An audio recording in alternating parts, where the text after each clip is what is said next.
الحمد لله وكفى وسلام على عباده الذين اصطفى اما بعد سورہ کہف کے 5 قصوں میں ہمیں بہت سارے سبق سکھائے گئے۔ پہلا قصہ اصحاب کہف کا ہے، ایسے جس میں سمجھایا گیا کہ لوگوں، اگر تم وقت میں ہو کہ جب تمہارے پاس وسائل کم ہیں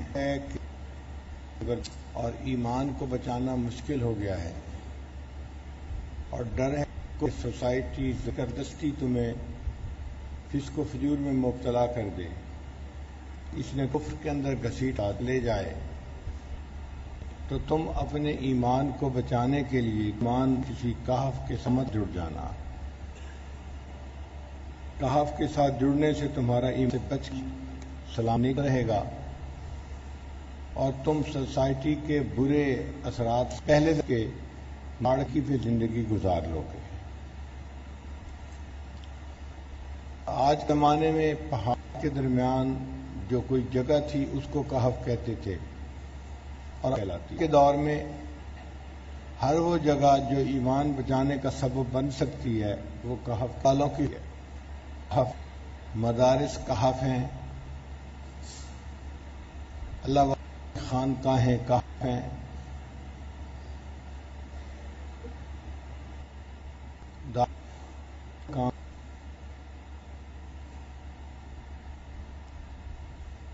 دعوت و تبلیغ کا جو کہف ہے، جہاں قرآن مجید کا درس ہوتا ہے ایمان، اور جو لوگ اس کے ساتھ جڑ کے رہتے ہیں تو قرآن مجید کی برکات ایسی ہیں کہ یہ بندے کے مدین بچنے کا سبب بن جاتا ہے، تو وہ کہف ہوتا ہے۔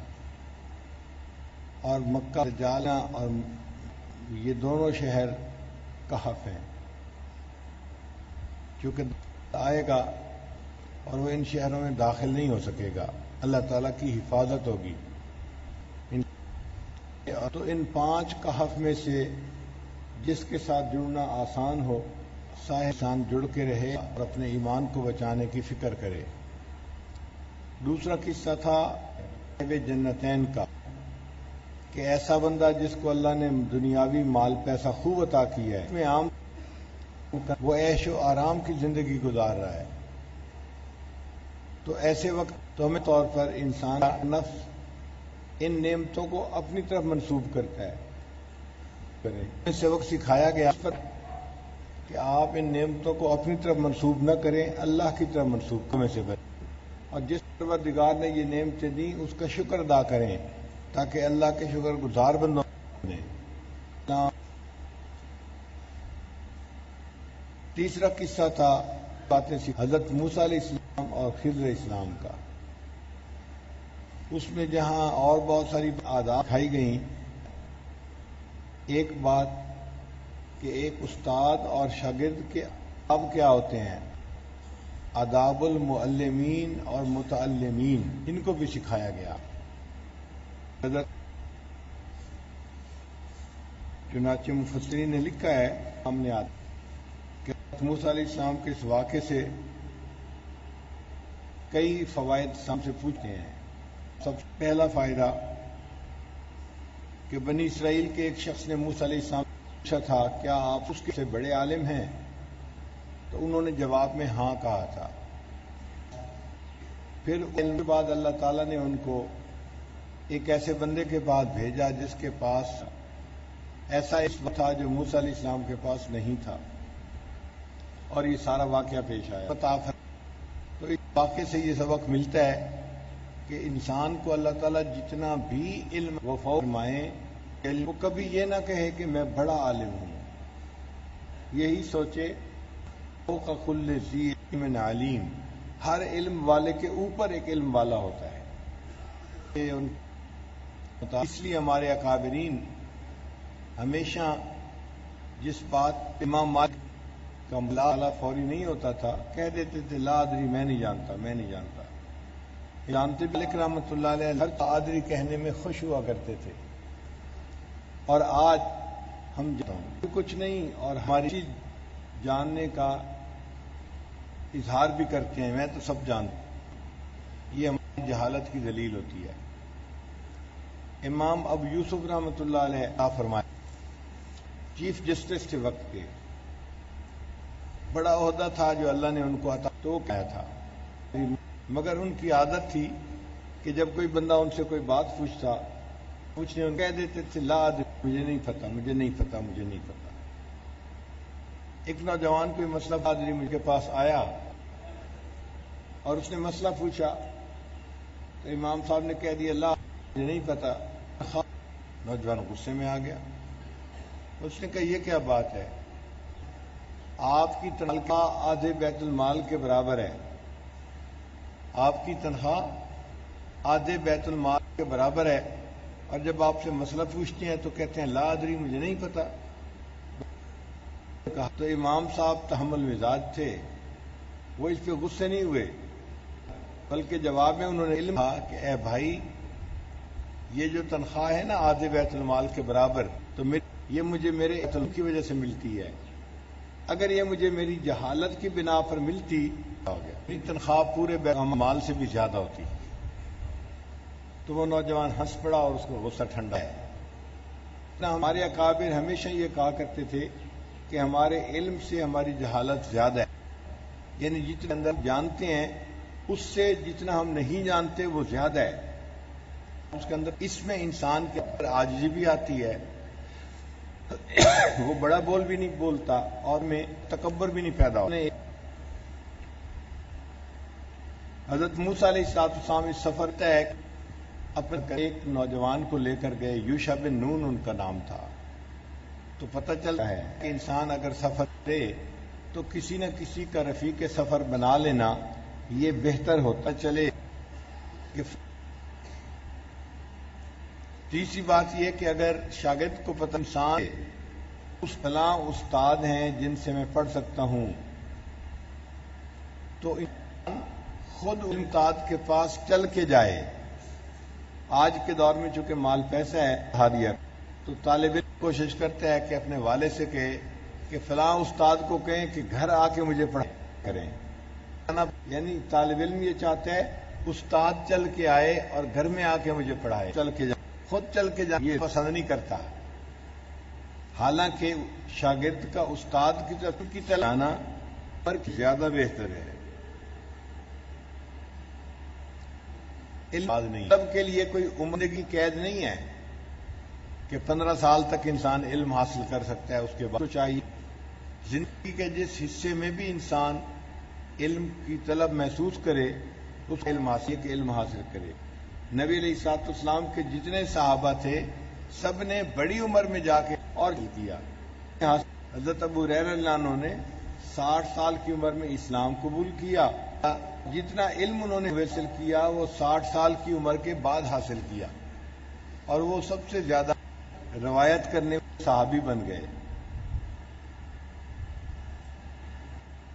میں حضرت مفتی محمد شفیع رحمۃ اللہ ایک جگہ لکھتے ہیں حضرت ابو ہریرہ عنہ کے بارے کے دل کہ سیدنا ابو ہریرہ رضی اللہ تعالیٰ عنہ مولوی قسم کے صحابی تھے، یعنی ان میں علم کی طلب تھی، ہر وقت علم کی طلب میں لگے رہتے تھے۔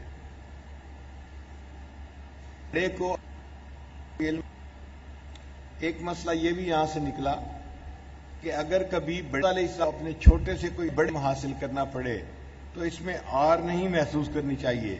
حضرت موسیٰ جبکہ حضرت السلام درجے میں اللہ تھے خضر علیہ السلام سے، خضر علیہ السلام اللہ کے ولی تھے، حضرت موسیٰ علیہ السلام اللہ کے نبی تھے اور صاحب کتاب نبی تھے، اولو العزم نبی تھے، اور مگر ان کو جب علم حاصل کرنا تھا تو وہ شوق کے ساتھ گئے ان کے پاس، خضر علیہ السلام سے پاس، پھر بھی انہوں نے جانے میں کوئی علم محسوس نہیں کی۔ تو اس سے پتہ چلتا ہے کہ کبھی کبھی اکابر اصاغر سے علمی نفع اٹھا لیتے ہیں۔ بخاری شریف حضرت مولانا خیر محمد جالندی رحمۃ اللہ کا واقعہ سن لیجئے۔ ایک مرتبہ وہ پڑھا رہے تھے تو پڑھاتے پڑھاتے ایک ایسا پوائنٹ آیا کہ جو حل نہیں وارد ہوتا، اور تو حضرت نے شاگردوں کو بتا دیا بھئی دیکھو اس جگہ پر یہ اشکال وارد ہے، یہ مجھ سے حل نہیں ہو رہا، اگر آپ میں سے کوئی جانتا ہو تو وہ مجھے بتا دے، مگر آپ بتائیے کیا آج کوئی استاد ہے جو شاگردوں کے سامنے یہ بات کرے؟ آپ کو ان کی بے نفسی کا یہ کام تھا، انہوں نے شاگردوں کو بتا دیا، شاگردوں نے کہا جی نہیں ہمیں بھی اس کا جواب حضرت نہیں ہے۔ تو ایک اور استاد تھے جامعہ کے جو حضرت کے شاگرد تھے، چھوٹی کتاب سے ہی انہوں نے دور حدیث پڑھا تھا اور بڑے قابل تھے، اور وہ اسی جامعہ میں چھاونی کتابیں پڑھا رہے تھے، تو حضرت نے ان کا نام لیا۔ اچھا اگر آپ کو بھی یہ اشکال کا جواب چنانچہ ہے تو میں ان پوچھ کے آتا ہوں۔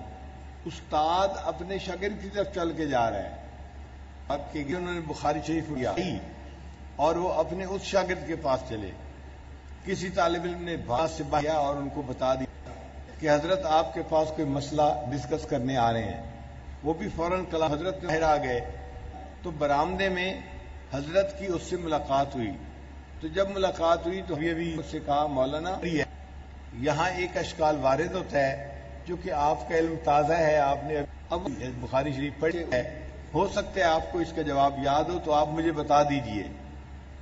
اب وہ قابل طالب علم، انہوں نے جب بخاری شریف کا وہ پوائنٹ دیکھا تو ان کو یاد تھا،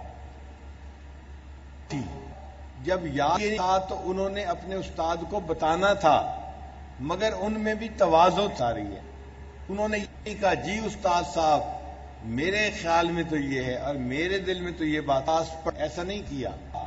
انہوں نے آگے سے جواب دیا حضرت جب میں آپ کے پاس یوں پڑھتا تھا اس مقام پر آپ پہنچے تھے تو آپ نے اس مقام پہ اس کا جواب دیا تھا اور اس کے بعد اس کا جواب بتا دیا، اپنی طرف منسوب نہیں کیا اس کو، آپ میں بتا رہا ہوں جب میں آپ کے پاس پڑھتا تھا اس وقت جب آپ اس جگہ پر پہنچے تھے تو نے اس کا یہ جواب دیا تھا، یعنی اس علم کو استاد کی طرف منسوب کیا، اپنی طرف نہیں کیا، یہ اصل علمیت ہوتی ہے۔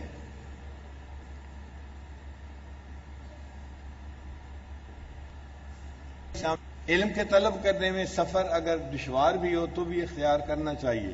سفر میں حضرت موسیٰ علیہ السلام نے فرمایا تھا لقد لقینا من سفرنا ھذا نصبا، ہمیں اس سالہ اس کو بہت مشقت اٹھانا پڑی ہے، اس لیے کہ علم کی طلب میں انسان جو مشقت اٹھاتا ہے اس پر اللہ تعالیٰ کو بہت زیادہ اجر عطا فرماتے ہیں۔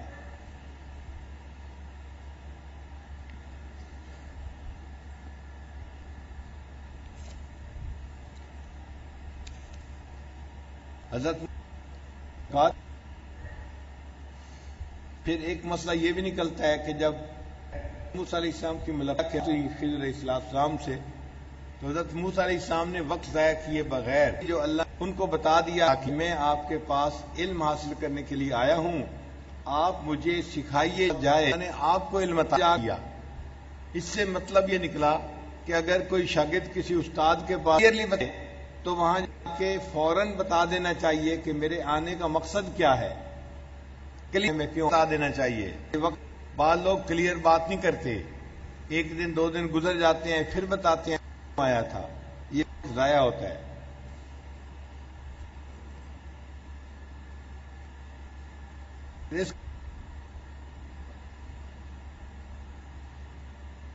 ہو جائے قصے سے یہ بھی پتہ چلتا ہے کہ اگر شاگرد سے کوئی غلطی ہو تو استاد اچھے طریقے سے اس کو سمجھائے، تنبیہ کرے،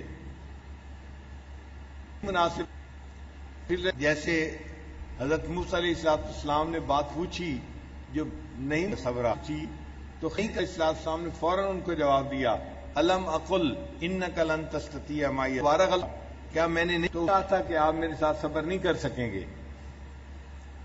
اور اگر شاگرد غلطی کرے استاد اپنے تنبیہ کا لیول ذرا بڑھا دے، مگر جواب ضرور دے۔ اگر کو تنبیہ ہی رہنا چاہیے، غصہ نہیں کرنا چاہیے، شاگرد غصہ نہ 1000 مرتبہ بھی تو اچھا استاد وہ ہوتا ہے جو اس کو 1000 مرتبہ بتائے اور غصہ سکتا ہے۔ اس لیے کہ ذہنی سطح ہر ایک کی مختلف ہوتی ہے. کوئی ایسا بھی شاگرد ہے کہ جس کو ایک دفعہ بات سمجھنا آتی ہو، بار بار سمجھانی پڑتی ہو، تو اگر بار بار سمجھانی پڑ رہی تو اس پہ دل تنگ نہیں کرنا چاہیے، بلکہ بتاتے رہنا چاہیے.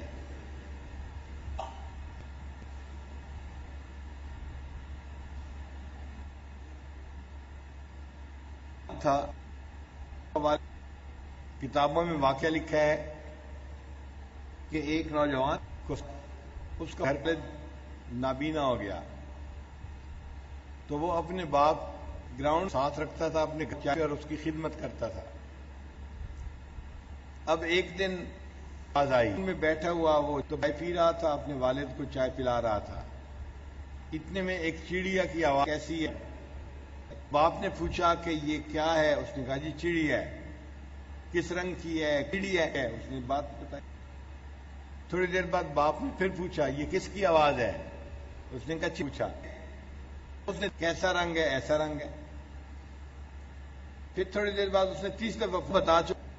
جب اور اب تیسری دفعہ پوچھا تو اس نوجوان بچے کو غصہ آیا کہ میں دو دفعہ ہوں، ابو سمجھ کیوں نہیں رہے؟ تو اس نے غصے میں کہا کہ ابو آپ کو بات سمجھ نہیں آتی، ٹھہرو دفعہ آپ کو پہلے بتا چکا ہوں. تو جب وہ غصے ہوا تو اس کا والد کہنے لگا بچہ تھوڑی دیر جس میں آتا ہوں. تو وہ نابینا باپ اندر گیا اور اس نے اپنی ڈائری رکھی ہوئی تھی. اس کا والد ڈائری میں گلانی میں وہ اپنی باتیں لکھا کرتا تھا. تو والد اپنی ڈائری اٹھا کے آیا اور اس نے اپنے بیٹے کو کہا کہ بیٹے اس کا فلاں صفحہ نکالو اور دیکھو کیا لکھا تھا. تو جب فلاں صفحہ نکالا اس کے اوپر لکھا ہوا تھا کہ ایک گیند جو یہ نوجوان چھوٹا تھا نا، بچہ تھا، اس کو اس کے باپ نے لے کے دیا تھا.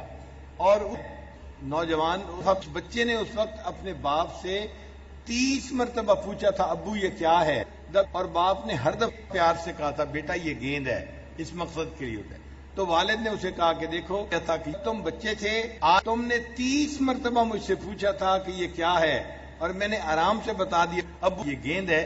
آج میں بوڑھا ہو گیا ہوں اور میں تم سے 3 مرتبہ پوچھتا ہوں، تم غصے میں آ کے کہتے ہو داجی سے بات سمجھ کیوں نہیں آتی تمہیں میری. حالانکہ بچپن میں باپ نے کتنے تحمل میں اپنے اس بچے کے ساتھ سلوک کیا ہوتا ہے، مگر بچہ اس بات کو بھول جاتا ہے جب جوان ہوتا ہے، اور پھر تو باپ کے ساتھ بہت ہی برا سلوک کرنے لگ جاتا ہے. باپ شاگرد جتنی مرتبہ اور درجی پوچھے، استاد کو چاہیے کہ تحمل مزاجی کے ساتھ اس بات کا جواب دیتا رہے، دعا بھی کرے تاکہ اللہ تعالیٰ اس بچے کو جلدی اس بات کی سمجھ تو عطا فرمائے.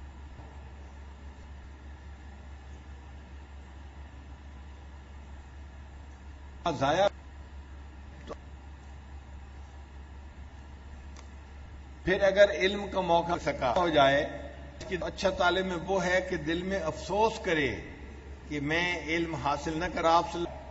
اور اسلام دلیل کیا ہے کہ نبی علیہ الصلوۃ والسلام پر جب وحی اتری اور صلی اللہ علیہ وسلم نے موسیٰ علیہ السلام کا واقعہ بیان فرمایا تو حدیث پاک میں آتا ہے کہ نبی علیہ الصلوۃ والسلام نے فرمایا باتوں اگر ہمارے بھائی موسیٰ علیہ السلام صبر کر لیتے تو ہو سکتا ہے کہ خضر علیہ السلام اور اس کا بھی وضاحت کرتے، ہمیں اور چیزیں سیکھنے کا پتہ چل جاتا، موقع مل جاتا ہے. مطلب یہ کہ اگر علم سیکھنے کا موقع ضائع ہو تو بندے کو دل میں افسوس ہونا چاہیے. یہ وہ آداب اس کی جو متعلم کے ہیں اور معلم کے ہیں.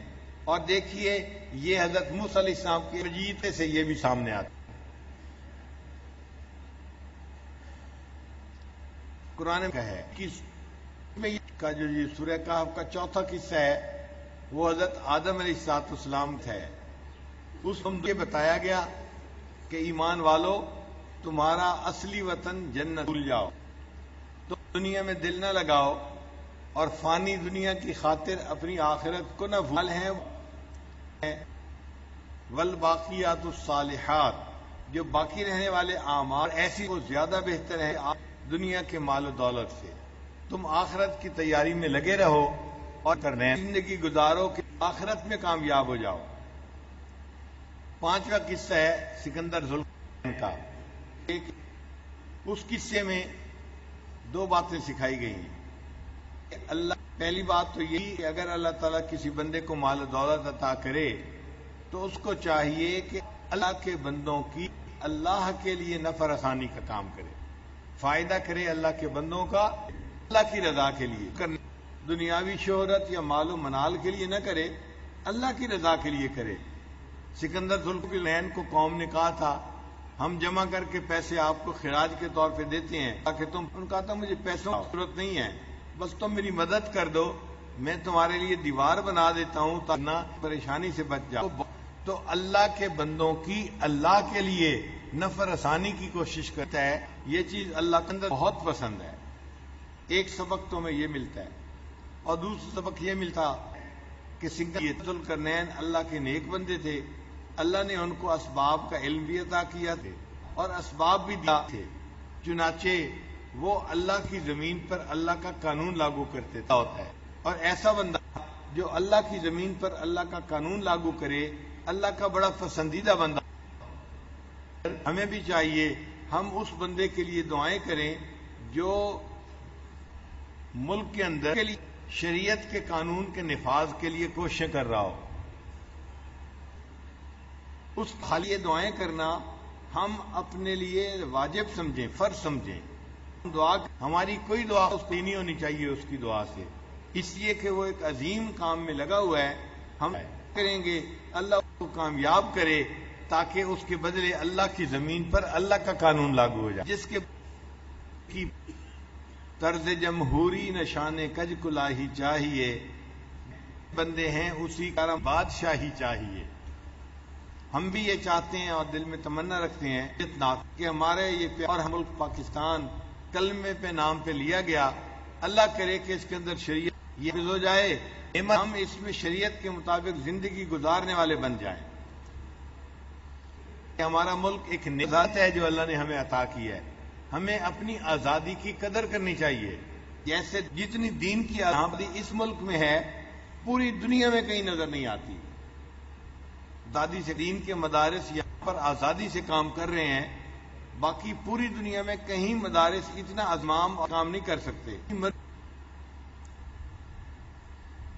ہمارے ہاں حکومت اور خطیب اپنی خودی کا خطبہ جمعہ کے دن دے سکتا ہے، باقی پوری دنیا کے ملکوں میں حکومت کی طرف سے لکھا ہوا خطبہ مل جاتا ہے اور خطیب اس کو صرف پڑھ کے سنا دیتا ہے۔ یہ کتنی بڑی نعمت جو اللہ نے اس ملک میں عطا فرمائی ہے، ہمیں اس کی قدر کرنی چاہیے۔ جو لوگ پاکستانی ہیں اختلاف ہے اور پھر ملک کے خلاف باتیں کرتے ہیں، وہ دھوکے میں پڑنے والے لوگ ہیں۔ ہمیں ان کے ساتھ آزاد ہے، ہمارا نظر یہ ہے یہ ملک ہمارا ہے، اللہ کی دی ہوئی نعمت ہے، ہم اسی کی قدر کریں اور اس کو دین کے لیے استعمال کریں، اور ہم ملک کے احسان ہیں، ہم پیدا ہوئے یہاں، ہم نے کھایا پیا پلا بڑے علم حاصل کی، اب کتنے احسانات ہیں ہمارے اوپر جو یہاں ہم پر ہوئے، اس لیے ہمیں چاہیے کہ ہم زندگی گزاریں اور اس ملک میں اپنی طرف سے جو اچھائی واپس لوٹا سکتے ہیں وہ لوٹانے کی کوشش کریں، بھلائی یہاں کے لوگوں کے لیے ہم خیر کا سبب بنیں، کا حصہ کا سبب بنیں۔ اس ملک کے ساتھ محبت رکھنا، اس کو اپنے ایمان دین کا سمجھنا چاہیے۔ تو آپ دیکھیں پوری دنیا میں کہیں بھی کچھ اگر ہوتا ہے اس بارے میں تو سب سے پہلے کس ملک سے آواز اٹھتی ہے؟ ہمارے ملک سے آواز اٹھتی ہے۔ ایک بدبخت نے نبی علیہ السلام کے کارٹون بنا دیے تو سب سے پہلے کس ملک سے آواز اٹھی؟ اس ملک سے۔ ایک ملک نے فلم بنائی تھی نبی علیہ السلام کے بارے میں تو سب سے پہلے کہاں پر آواز اٹھی تھی؟ پاکستان سے آواز اٹھی۔ تو یہ ہمارا کتنا پیارا ملک ہے جہاں ہم خود بھی دین کے مطابق رہ سکتے ہیں، ہمیں کوئی مجبور نہیں کرتا فسق و فجور میں جانے کے لیے، اور جہاں پر ہم سیکھ بھی سکتے ہیں، دین سکھا بھی سکتے ہیں، تو ہمیں اس نعمت کی قدر کرنی چاہیے، ورنہ تو نعمت ہاتھ تو نکل جاتی ہے، بعد میں قدر آتی ہے۔ یہ وہ اسباق ہیں جو ہم نے سورہ کہف کے مختلف قصوں میں سے پڑھے۔ اب آخری ایک بات اس وقت یہ سمجھ لیجئے کہ سورہ کہف ہمیں دجال کے فتنے سے بچاتی ہے۔ کیسے بچاتی ہے کہ سورہ کے بعد میں ایسی ذہن سازی کرتی ہے، ایسے سبق سکھاتی ہے کہ جن اسباق کو سیکھنے کے بعد انسان کے لیے ایمان کو بچانا آسان ہوتا ہے۔ پھر ہمارا دین حیا اور پاک دامنی کا دین ہے۔ آج کا کافر بے حیائی کو پسند کرتا ہے، چنانچہ آپ اخبارات میں بھی پڑھتے رہتے ہیں تہذیبوں کے کنفلکٹ آف سویلائزیشن، کہ تہذیبوں کا ٹکراؤ ہے، تہذیب چھوڑ سکتے۔ ٹکراؤ کا کیا معنی؟ ہم کہ کافر جو ہے نا وہ شراب چھوڑ سکتا ہے، جوا اچھی بری چیز ہے۔ نے ایسے کافر دیکھے ہیں زندگی بھر شراب نہیں پیتے، لکھے پڑے ہوتے ہیں، کہتے ہیں جی ہم نے کبھی شراب نہیں۔ تو کافر شراب چھوڑ سکتا ہے اور پوری جوا چھوڑ سکتا ہے، سود چھوڑ سکتا ہے اور اپنی چیز حرکتیں چھوڑ سکتا ہے، لیکن کافر دو چیزیں نہیں چھوڑ سکتا، ایک میوزک نہیں چھوڑ سکتا اور ایک زناکاری نہیں چھوڑ سکتا۔ یہ ان ملکوں میں سالوں گزرا، یہ بات ہم نے نتیجہ نکالا۔ کافر باقی ہر گناہ چھوڑ سکتا ہے، لیکن موسیقی اور زنا ہمارے ایک چیز ہے جو اس کو وہ نہیں چھوڑ سکتا، چاہے جو مرضی ہو جائے۔ تو نتیجہ یہ نکلا کہ ہم اور ان کے درمیان بنیادی فرق ہے، ہم حیا کو نہیں چھوڑتے، وہ بے حیائی کو نہیں چھوڑ سکتے۔ تو یہ ہے مذہبوں کا ٹکراؤ۔ وہ جانتے ہیں مسلمان جتنا بھی آزاد وہ کہہ جائے، یہ اپنی ایک ماں بہن بیٹی کے بارے میں کبھی بے حیائی کو پسند نہیں کر سکتا، اس لیے کو کہتے ہیں کہ ہم ان کے کبھی بھی نہیں ہو سکتے۔ بھائی آپ بے حیائی کو کیوں نہیں چھوڑ سکتے؟ آپ چھوڑے بے حیائی، ناچے اور حیا والے دن میرے اوپر آ جائیں۔ حیا بہتر ہے اور بے حیائی تو جانوروں والا کام ہے۔ آج امریکہ میں تحریک چل رہی ہے، اس کو ٹاپ لیس جو ہے وہ تحریک کہتے ہیں۔ ٹاپ لیس کا کیا مطلب؟ کہ عورتیں کرتا نہیں پہنتی اور وہ کہتے ہیں جی کپڑے پہننا تو تکلف کا کام ہے۔ ان کی دلیل یہ ہے کہ دنیا میں کوئی اللہ نے ایسا نہیں جو کپڑے پہن سکتا ہو۔ انسان کپڑے جو پہنتا ہے تو یہ تکلفات کرنے کی کیا ضرورت ہے؟ جیسے پیدا کیا ہم اس کو ویسے ہی پھرنا چاہیے، چنانچہ وہ پورے کپڑے اتار دیتے ہیں تھا اور وہ چاہتے ہیں کہ ہم اس چیز کو پوری دنیا میں پھیلانا چاہتے ہیں۔ چند ہفتے پہلے ان کا ایک ایونٹ کہ انہوں میں ہزاروں مرد اور عورتیں ننگے ہو کر انہوں نے سائیکلیں چلائیں اور کوئی تقریباً کہ ہم 15 میل کا سفر سائیکل پر طے کیا۔ یہ چھوٹی چھوٹی حرکتیں وہ کرتے رہتے ہیں بتانے کے لیے دنیا میں موجود ہے اور اس کو حکومت کی سرپرستی حاصل ہوتی ہے۔ اسی لیے کفر کی حکومت ان میں یہ نئے نئے سسٹم نکالے ہیں جن کے ذریعے سے پوری دنیا کے اندر بے حیائی کو پھیلایا جا سکے۔ پھیلی ایسے ایک چیز ہے سیل فون۔ سیل فون کے ذریعے سے بے حیائی اتنا جلدی آج کل ہے کہ پہلے سالوں میں اتنی نہیں پھیلتی تھی جتنا یہ دنوں میں پھیل گئی ہے۔ آج اتنے نوجوان کو سیل فون نے برباد کر کے رکھ دیا ہے۔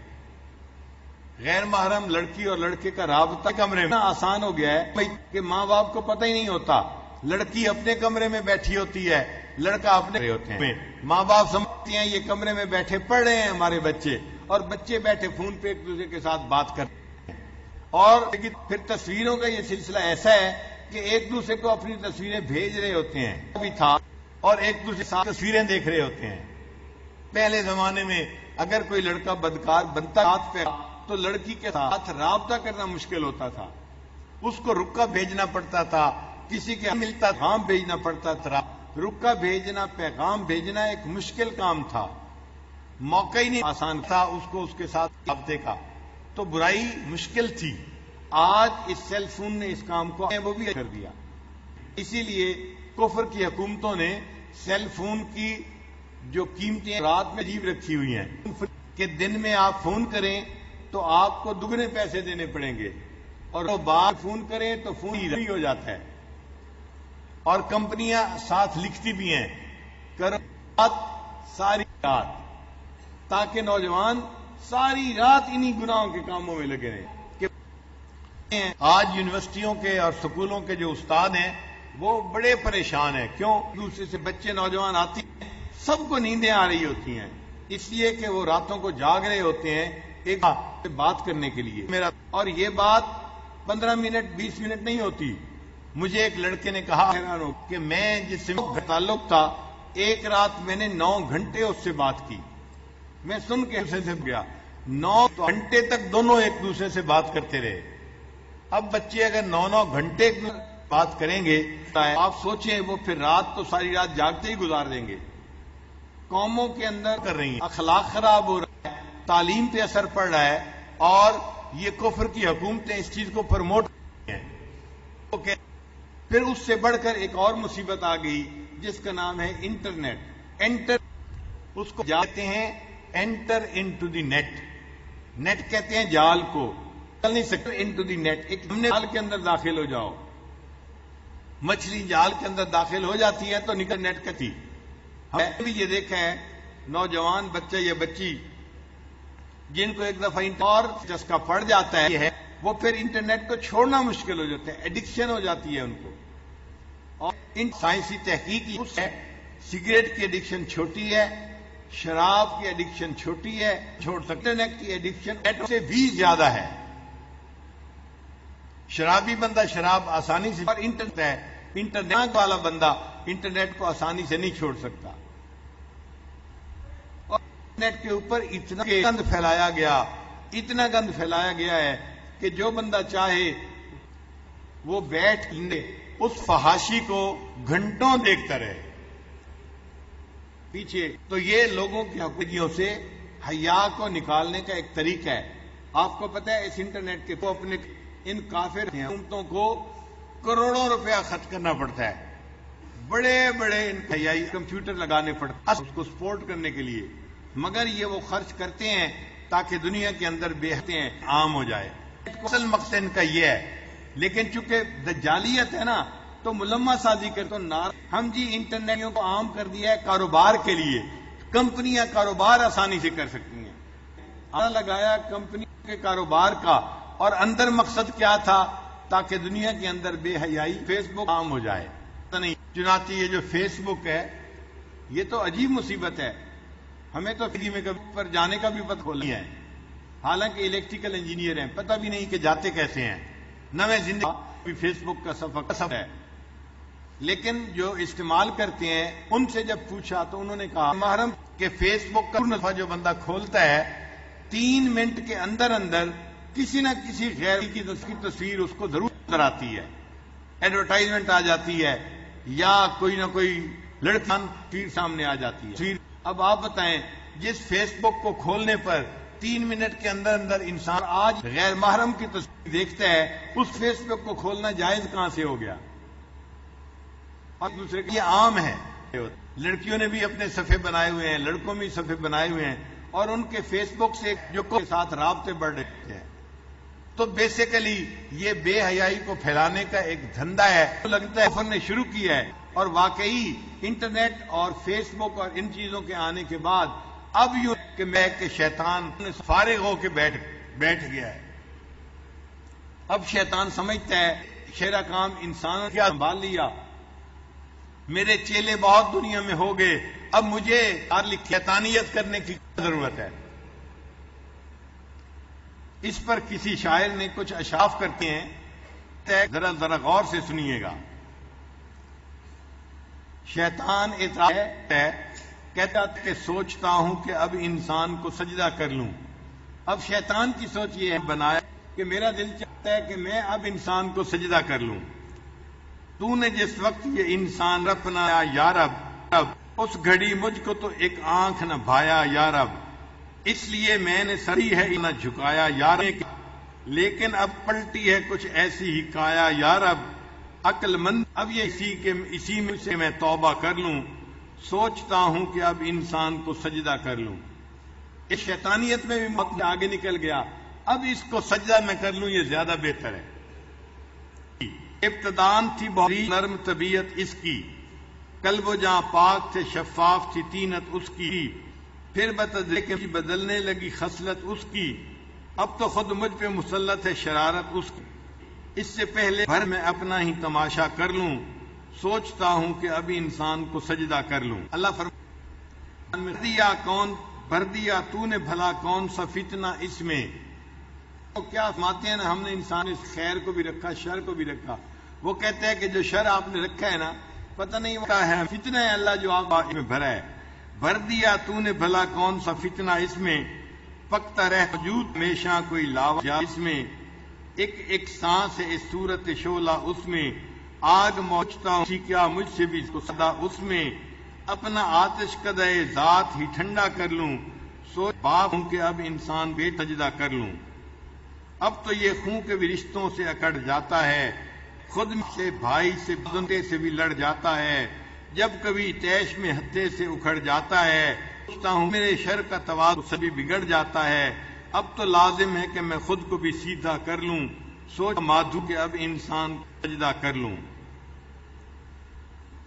میری نظروں میں تو بس مٹی کا ایسے تھا بشر کم، میری نظروں میں تو بس مٹی کا مادھو تھا بشر. میں سمجھتا میرے بھی خود سے بہت ہی کانتر، مجھ پہ پہلے نہ کھلے اس کے سیاسی جوہر. کان سوچتا کترتا ہے یہ قید بن کر، شیطانیت چھوڑ کے میں بھی یہی دھندا کر لوں. نہ چاہوں کہ اب انسان کو سجدہ کر لوں. کچھ جھجکتا ہے نہ ڈرتا، نہ گری شرماتا ہے. کچھ جھجکتا ہے نہ ڈرتا ہے نہ شرماتا ہے. نت نئی فتنہ روز ہی دکھلاتا ہے. اب تو یہ ظالم میرے بہکاوے میں کب آتا ہے. میں برا سوچ کر رہتا ہوں یہ کر کیا آتا ہے. میں برا سوچتا رہتا ہوں یہ کر لوں آتا ہے. ابھی اس کی مریدی کا ارادہ کر لوں، سوچتا ہوں کہ اب انسان کو سجدہ کروں.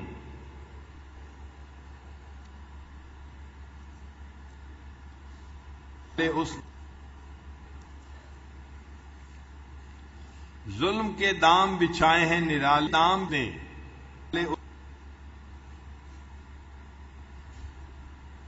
ظلم کے قید بچھائے ہیں نرالے اس نے. نت نئے پیچ مذاہب میں ہیں ڈالے اس نے، کر دیے کو اندھیروں میں اجالا اس نے. کام جتنے تھے میرے سارے سنبھالے اس نے. اب تو میں خود ٹھیکر ایک بوجھ سے ہلک مجھ کر لوں، سوچتا ہوں کہ اب انسان کو سجدہ کر لوں. استقامت نے ڈھپ بھی اس کی مصیبت کو، استقامت تھی کبھی اس کی مصیبت مجھ کو. اپنے عالم پر اسے لانا تھا قیامت مجھ کو، کرنی پڑتی تھی بہت اس پہ مشقت مجھ کو. ابھی ہے کہ دن رات ہے فرصت مجھ کو، اب کہیں گوشہ نشینی میں گزارا کر لوں. سوچتا ہوں شیطان انسان کو سجدہ کر لوں.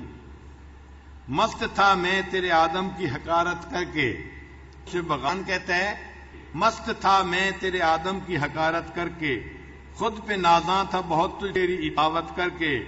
کیا ملا مجھ کو مگر ایسی حماقت کر کے، کیا یہ ممکن ہے کہ پھر تیرے سجدہ کر لوں، یعنی اپنے کھوئے ہوئے رتبے کی تمنا کر لوں. سوچتا ہوں کہ اب انسان کو اس کو کر لوں. اب یہ انسان شیطانیت میں اتنا آگے بڑھ گیا کہ اے اللہ اب مصیبت سجدہ کرنے کو میرا دل چاہتا ہے. تو انسان کو اس انٹرنیٹ نے اتنا شیطانیت میں آگے بڑھا دیا کہ شیطان بھی اس پر متعجب ہونے لگ گیا. وہ اس لیے جس گھر کے اندر انٹرنیٹ نہیں محفوظ گھر ہے، اور جس گھر کے اندر انٹرنیٹ ہے آپ یوں سمجھ لیں کہ وہ شیطان کی فوج کی ایک بٹالین اس گھر میں موجود ہے، جو اس گھر کے بچوں کو اور بڑوں کو برائی کے اوپر مائل کرنے کے لیے ہر وقت لگی ہوتی ہے.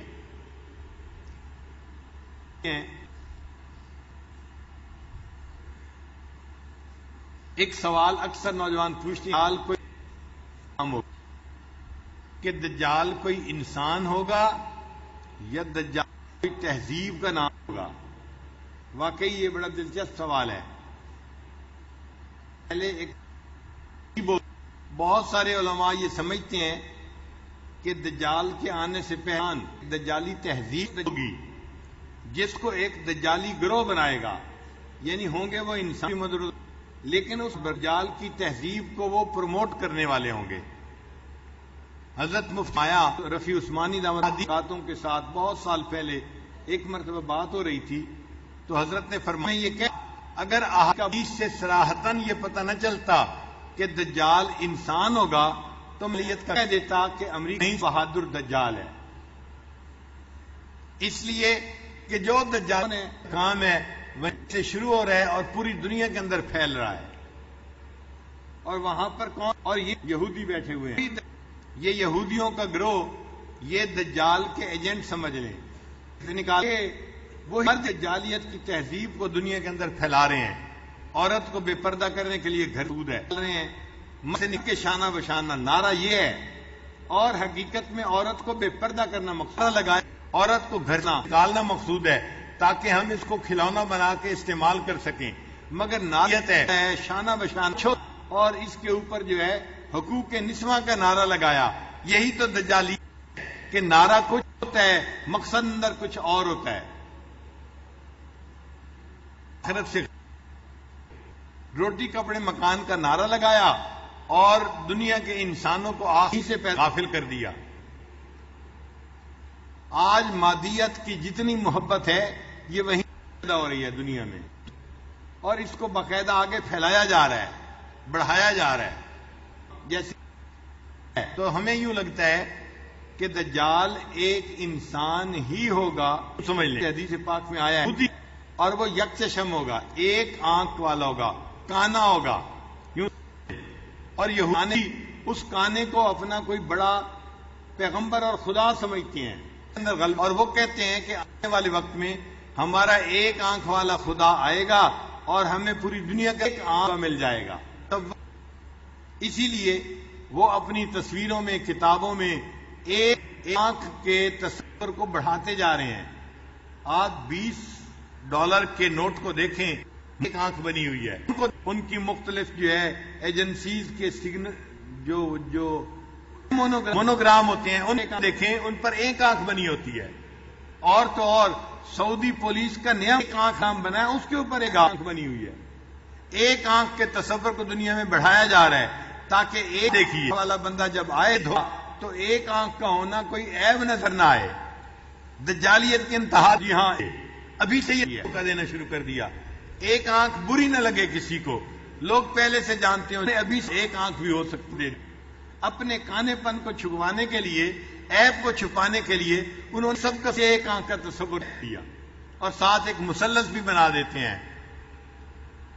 تو یہ کہ سب دجالیت ہے، اور اس کا بنیادی مقصد بندوں کو اللہ سے غافل کر دینا. اسی دنیا پتہ ہے کہ بندے ریچھ جائیں اور بندے بے حیائی کی زندگی گزارنے لگ جائیں. اور بچہ کہتے ہیں، مرد کہتے ہیں شائنس از اے سکنس. یہ جو شرم ہوتا ہے نا عورت کے اندر، جسم کے اندر، موگی کے اندر شرم و حیا، اس کو کہتے ہیں یہ تو ایک بیماری ہے. یعنی انسان میں شرم زیادہ ہے کہ کہتے ہیں یہ زیادہ بڑا بیمار ہے. اور جو بے شرم و نارن ہوگا کہتے ہیں کہ یہ صحیح انسان ہے. شائنس از اے سکنس یہ کسی سے لگاتے ہیں. اس لیے وہ بچوں کو اسکول میں کہتے ہیں، لڑکا ہو یا لڑکی اگر بات کرنی ہے کہتے ہیں کہ تم آنکھوں میں آنکھیں ملا کے بات کرو. اب جب لڑکی لڑکے کے آنکھوں میں آنکھیں ملا کے بات کرے گی تو آنکھیں چار پہلے ہوتی ہیں، پھر دل ایک دوسرے کے خلاف بن جاتے ہیں. تو یہ تہذیب دیکھیے کیسے دجالیت ملک آ رہی ہے. سن لیجیے. اس لیے باہر کے لڑکوں میں جو یونیورسٹیوں کالجوں میں دستور ہے، ذرا چنائیے، ایک کلاس کا بیٹھتا ہے، پھر ایک لڑکی بیٹھتی ہے، پھر ایک لڑکا، پھر ایک لڑکی. جو لڑکا کلاس میں بیٹھا ہوتا ہے اس کے دونوں طرف لڑکیاں ہوتی ہیں. دائیں دیکھے گا تو اس کو لڑکی نظر آئے گی ہوگا، بائیں دیکھے گا تو لڑکی نظر آئے گی. دائیں ہلے گا تو لڑکی سے ٹچ ہوگا، بائیں ہلے گا تو لڑکی سے ٹچ ہوگا. اور جہاں لڑکی ہوتی ہے وہ دائیں دیکھے گی تو اس کو لڑکا نظر آئے گا، بائیں دیکھے گی تو لڑکا نظر آئے گا. بات نہیں. اب یہ لڑکی جو دو طرف سے لڑکوں میں گھری ہوئی ہے یہ کب تک بچ کے بیٹھے گی؟ اگر وہ اپنے ساتھ والوں سے بات نہیں کرتی، پھر استاد ہے وہ اس کی رپورٹ بناتا ہے کہ یہ لڑکی بیمار ہے، یہ ساتھ والے لڑکوں سے بات نہیں کرتی. یہ ڈاکٹر کو بلایا جاتا ہے اور وہ آ کے اس لڑکی کو سمجھاتے ہیں کہ تم لڑکوں کیوں نہیں کرتی، یہ جو شرم ہے یہ بیماری ہے، تم بیمار ہو، ہم تمہارا نفسیاتی علاج کرتے ہیں. اس طرح ماں باہر پڑھنے کے لیے بچے جاتے ہیں، ان کے اندر سے شرم و حیا کو نکال دیا جاتا ہے اور ان کو یہاں بڑے خوش ہوتے ہیں ہمارے بچے پڑھنے کے لیے باہر ملک چلے گئے ہیں، جائے گی یہ نہیں پتا، انجینئر ڈاکٹر تو بن کے آ جائیں گے مگر ان کے اندر سے حیا جیسی نعمت بھی ختم ہو، تاکہ چھوٹی چھوٹی کلاس کے بچوں کو انٹرنیٹ پہ کام دیا جاتا ہے، بچے انٹرنیٹ کھوج کے عادی بنے اور انٹرنیٹ کے برے اثرات سے وہ خود اثر حاصل کریں۔ ہمارے ایک بیٹے ہیں، وہ کہنے لگے کہ میری بیٹی دوسری کلاس میں ہے، مجھے ایک دن کہنے لگی ابو مجھے ہوں، میں نے کہا کیا کرو؟ کہنے لگی مجھے انٹرنیٹ چاہیے۔ میں نے کہا انٹرنیٹ کی کیا ضرورت ہے؟ کہا کہ جی ابو مجھے کلاس ٹیچر نے کہا تھا تم انٹرنیٹ سے یہ چیزیں نکال کے لاؤ۔ کہنے لگے میں نے اسے تھوڑی دیر وہاں کمرے میں کمپیوٹر ہے تم بیٹھ کے کام کر لو، وہ بیٹھ کے کام کرنے لگی۔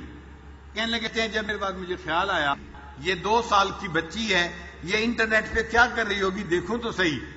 اور میں کمرے میں گئی تو اس نے وہاں پر ایک ویب سائٹ کھولی ہوئی تھی اور ویب سائٹ کا نام تھا allforgirls.com allforgirls.com یہ ایک ویب سائٹ ہے، بچی کے پیدا ہونے سے لے کے اس کے بڑھاپے تک اس کو زندگی میں چیز کی ضرورت ہوتی ہے، ہر چیز وہاں پر موجود ہے۔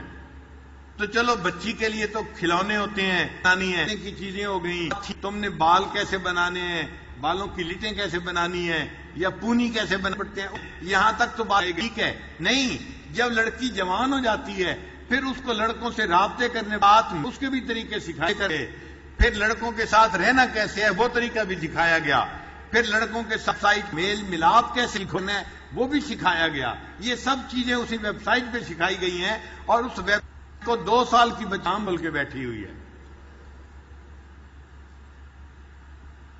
جس میں تو انٹرنیٹ کے نسا پہ حقیقت میں بے حیائی دنیا میں پھیلانے کے لیے ایک سازش ہے جس نوجوان ہم سب کے سب آسانی کے ساتھ ملوث ہوتے جا رہے ہیں۔ اس لیے نوجوان کے پاس ٹی وی نہیں ہوتی، وائف نہیں ہوتی، وہ کہتے ہیں جی مجھے وائی فائی چاہیے، اس لیے کہ وائی فائی بیوی کا متبادل بن جاتی ہے، نہیں لگتی اور وائی فائی مل جاتی ہے تو پھر وائف کی سمجھ نہیں کہ وہ بھی ہے گھر میں یا نہیں۔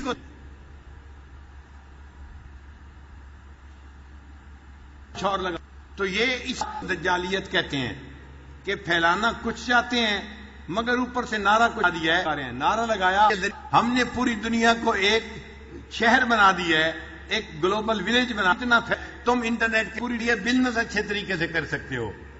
تو بزنس کے نام پر ایسا پھیلایا کہ دنیا کے اندر بے حیائی کو پھیلا دیا۔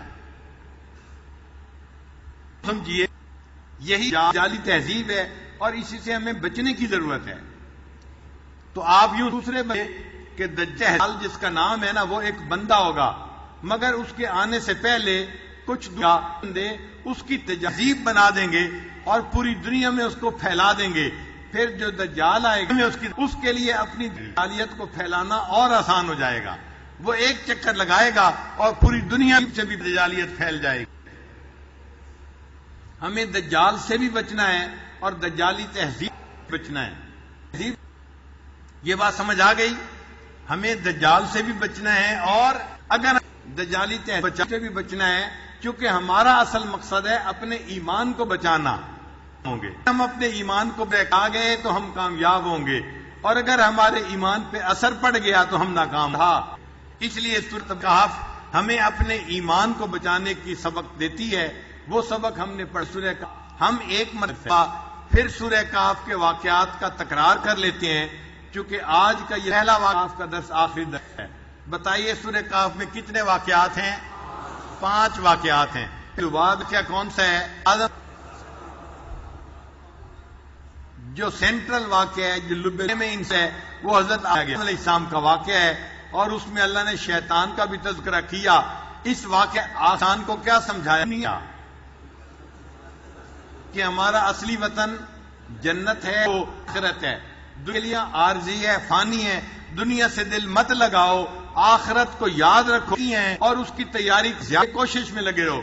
والباقیات الصالحات، اور باقی رہنے والی جو نیک وہ تمہارے لیے زیادہ بہتر ہیں ان چیزوں سے جو فانی ہونے والی ہیں۔ یہ سبق ہمیں سکھایا گیا۔ التجافی عن دار الغرور والانابۃ الی دار الخلود. پھر دوسرا قصہ کون سا ہے؟ اصحاب کہف والرقیم. کہ اصحاب کہف کون تھے؟ چند نوجوان تھے جو اب اللہ تعالی ایمان کو بچانے کے لیے شہروں کو چھوڑ کر ایک کہف کے اندر چلے گئے تھے، اور وہاں پہ نہیں ہوئے. اللہ نے 300 سال کچھ زیادہ ان کو سلا دیا. اللہ ان کی کروٹیں بدلتے رہے اور ان کے جسم خراب مرنے کے بعد یہ اللہ کی قدرت کی نشانی تھی. اللہ دکھانا چاہتے تھے اس قوم کو کہ دیکھو تم کہتے ہو کہ بعد کوئی کیسے زندہ ہوگا، ہم چاہیں تو بندے کو 300 سال سلانے کے بعد پھر دوبارہ زندہ کر سکتے ہیں. پہلا جب وہ اصحاب کہف اٹھے تو اس وقت حالات بدل چکے تھے. نوجوان بادشاہ جو تھا وہ کافر تھا، اب بادشاہ مسلمان تھا اور پوری قوم مسلمان ہو گئی تھی. اللہ نے پنوں کو یہ دکھا دیا کہ دیکھو تم بے سہارا تھے، تم نے میرے جو ہے وہ سہاری قوم پکڑا اور میں نے تمہارے ایمان کو بچا دیا. تمہیں اب میں نے کہف سے نکالا جبکہ ساری دیکھا ایمان والی بنا دی ہے، تو میں ایمان بچانے پہ آتا ہوں تو کفر کے ماحول میں بھی ایمان بچا کے دکھاتا ہوں. اور اس واقعے سے ہمیں ایک سبق ملا. بھی اب کیا سبق ملا؟ ہم اگر اپنا ایمان بچانا چاہتے ہیں ہمیں اپنے زمانے کے کسی کہف کے ساتھ جڑ کے رہنا پڑے گا. کہف کتنے قسم کے ہیں؟ کون کون سے؟ مدارس عربیہ کہف ہیں، اللہ والوں کی خانقاہیں ہوتی کہف ہیں، دعوت و تبلیغ کا کام کہف ہے، قرآن مجید کے درس جہاں چکے ہیں، قرآن کا ترجمہ پڑھایا جاتا ہے، تفسیر پڑھائی جاتی ہے، سبق سکھایا جاتا ہے، وہ بھی کہف ہے. کہ ایمان قرآن مجید کے اندر ہے، طاقت ہے، وہ بندے کے ایمان کو بچا لیتا ہے. وہ قیمہ ہے، بندے جیسے کو مضبوط کر دیتا ہے اور اس کی حفاظت کرنے کا سبب بن جاتا ہے. نکلنا سر سے روح انسان کے جسم کی حفاظت کا سبب ہے نا. روح نکل جائے تو جسم 24 گھنٹے میں دنیا میں گزرنا شروع ہو جاتا ہے. ہمارے اندر روح موجود ہے، ہمارا جسم نہیں گلتا سڑتا، حالانکہ ہم 60 سال دنیا گزار چکے ہیں. تو روح انسان کے جسم کو گلنے سڑنے نہیں دیتی. اسی طرح قرآن مجید ہے، ہماری معاشرتی زندگی کی روح ہے.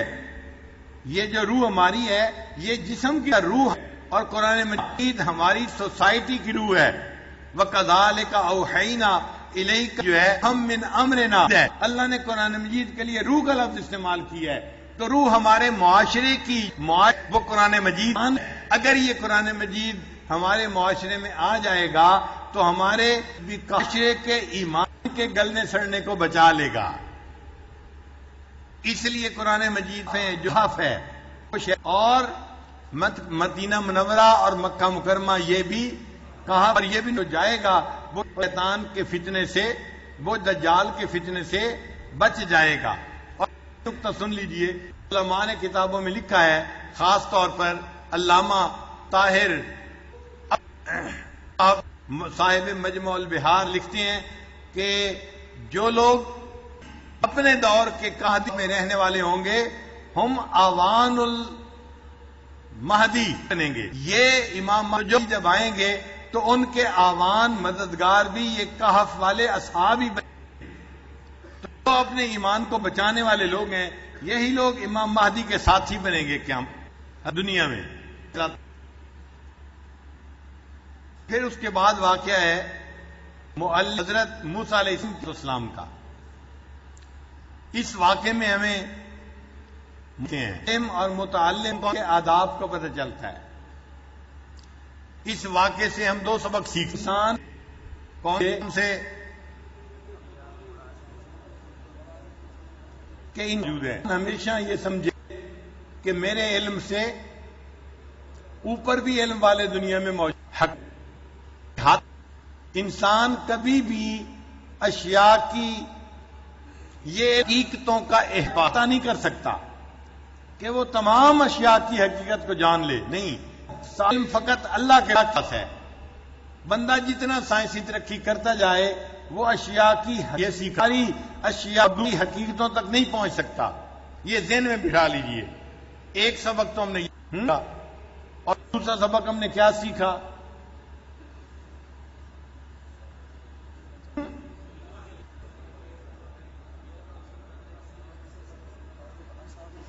محسوس نہیں. علم حاصل کرنے میں انسان کو اور میں مشق کرنی چاہیے. بڑا ہو تو چھوٹے سے علم حاصل کرے، اگر علم نہیں تو علم کے لیے سفر اختیار کرے، شقت اٹھائے، مگر علم کو حاصل کرنے میں لگا رہے. یہ اللہ تعالیٰ کو ایک پسندیدہ عمل ہے. سبق پھر اس کے بعد سکندر ذوالقرنین کا واقعہ آیا. اس سکندر ذوالقرنین کے واقعے میں ہم نے دو سبق سیکھے. کون سے دو سبق سیکھے؟ پہلا سبق یہ سیکھا کہ اگر اللہ تعالیٰ نعمتوں کو مال عطا کرے، اس بندے کو چاہیے کہ اللہ کا شکر گزار بندہ بنے. اللہ کی نعمت کا شکر ادا کرنا، یہ سکندر ذوالقرنین کے واقعے سے ہمیں ملتا ہے. اور دوسرا سبق کو لگتا ہے اللہ جب بندے کو اختیار عطا فرمائے تو وہ اللہ کی زمین پر اللہ کے قانون لاگو کرے. زمین کس کی ہے؟ اس پہ قانون کس کا لاگو ہونا چاہیے. لہذا ہمیں یہ سبق ملتا ہے کہ جو لوگ شریعت نافذ ہونے کے لیے کوششیں کرتے ہیں، ہمیں چاہیے ہم ان کے لیے دعائیں کرتے رہیں. ہماری ہمدردیاں ان کے ساتھ ہونی چاہیے، ہمارے دعائیں ان کے ساتھ ہونی چاہیے. ان کے لیے دعائیں کرنا ہماری ذمہ داری ہے. وہ لشکر غزا ہے، ہم لشکر دعا ہیں. وہ لشکر غزا ہے اور ہم لشکر دعا ہے. حضرت وزیر نے فرمایا ایک ہوتا ہے غازیوں کا لشکر جو آگے جا کے دشمن سے لشکر دعا ہے، وہ یہ آپ کو شہادت کے لیے پیش کر رہے ہوتے ہیں، وہ غازیوں کا لشکر ہوتا ہے. اور ایک لشکر دعا ہوتا ہے جو لوگ اپنے گھر میں بیٹھے ہوتے ہیں مگر ان کی سربلندی کے لیے دعائیں کر رہے ہوتے ہیں. اور وہ لکھتے ہیں اپنے مکتوب میں کہ لشکر دعا لشکر غزا کے اوپر فضیلت رکھتا ہے. الحمدللہ یہ گھروں میں بیٹھیں گے، ان کے لیے دعائیں کریں گے، اللہ کے ہاں ہمارا درجہ زیادہ یہ سبب ہوگا، ہم شریعت کی ترویج کے لیے دعائیں کر رہے ہوں گے. بات سمجھ آ گئی؟ یہ خیر خواہ ہمیں سکندر ذوالقرنین کے واقعے سے ملتا ہے. اللہ کے بندوں کی اللہ کے لیے بھلائی کرنی چاہیے اور انسان کو دوسروں کے لیے خیر خواہی کا سبب بن کے رہنا چاہیے.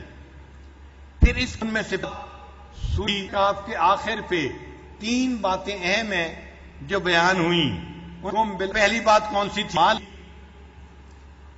کہ اللہ تعالیٰ نے بتایا قل هل ننبئکم اٹھانے اکثرین اعمالا، کیا میں تمہیں نہ بتا دیں ہم ان لوگوں کے بارے میں جو بڑا نقصان محنت والے ہیں. یہ کون لوگ ہیں؟ الذین ضل سعیہم فی الحیات الدنیا، جن کی ساری یہ عہدیں اسی کی زندگی کے اوپر لگ جاتے ہیں اور وہ اپنی آخرت کو بھول بیٹھتے ہیں. اپنی اہم بات ہے سورہ کاف کے آخر پہ ہمیں سکھائی گئی. پھر اس کے بعد اللہ رب العزت نے صفات کا تذکرہ کیا ہے بڑی شان کے ساتھ کہ اگر ساری دنیا کے سمندروں کو سیاہی بنا سیاہی تھا اور اس سیاہی سے تیرے رب کی تعریفیں لکھنی شروع کی جاتی، ایک وقت آتا یہ تعریفیں تو ختم ہو جاتی، تیرے رب کی تعریفیں کبھی ختم نہ ہوتی. اور اللہ تعالیٰ نے اپنی تو اگر تمہیں کرنے کے بعد پھر اپنے بندوں کو بتا بھی دیا کہ ایسے پروردگار کے حسن کو دیکھنا چاہو ہم تمہیں وہ طریقہ بھی بتا دیتے ہیں. اس کا طریقہ کیا ہے؟ وَمَنْ يَرْجُو لِقَاءَ رَبِّهِ فَلْيَعْمَلْ عَمَلًا صَالِحًا، اس کو چاہیے کہ وہ نیک اعمال کرے. وَلَا يُشْرِكْ بِعِبَادَةِ رَبِّهِ أَحَدًا، اور اللہ کی عبادت میں کسی کو شریک نہ کرے، مخلوق کے ساتھ شرک خفی نہ کرے، اپنے دل میں ماں سوا کی محبت کو مت آنے دے، پانے والوں کی محبت کو دل سے بچا کے رکھے. جو بندہ ایسا کرے گا یہ قیامت کے دن اللہ کا دیدار بات تھی بن جائے گا. تو 3 باتوں میں سے کون کون سی باتیں تھیں؟ پہلی ہے ان لوگوں کے بارے میں بتایا جو فقط دنیا کی زندگی کی آسانی کو دیکھتے ہیں اور اسی پہ ریجھ جاتے ہیں اور آخرت کو بھول جاتے ہیں. اور یہ فتنہ آج کے دور میں عام ہے کو جو دیکھ. اور دوسرا اللہ تعالیٰ نے اپنے حسن جمال کا تذکرہ کیا. اور تیسرا اس حسن جمال کو اب دیکھنا چاہے اور آپ نے اس کا طریقہ کار بتا دیا. یہ 3 باتیں پوری سورۃ کاف کا لب لباس بھی جس کے اوپر سورت کو ختم کیا گیا. پھر اس سورت کے شروع میں اور آخر میں مناسبت میں ہے. سورت کے شروع میں اور آخر میں مناسبت بھی ہے. اللہ نے ابتدا کا ذکر اپنی الوہیت کا ذکر کیا. ابتدا میں کس کا ذکر کیا؟ اپنی الوہیت کا ذکر کیا. اور سورت کے انتہا میں اللہ نے اپنی ربوبیت کا ذکر کیا.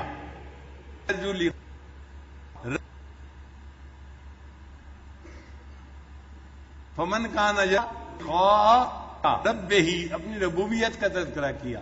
تو سورت کے شروع میں کس کا تذکرہ کیا؟ اپنے الوہیت کا کیا. اور سورت کے آخر پہ کس کا تذکرہ کیا؟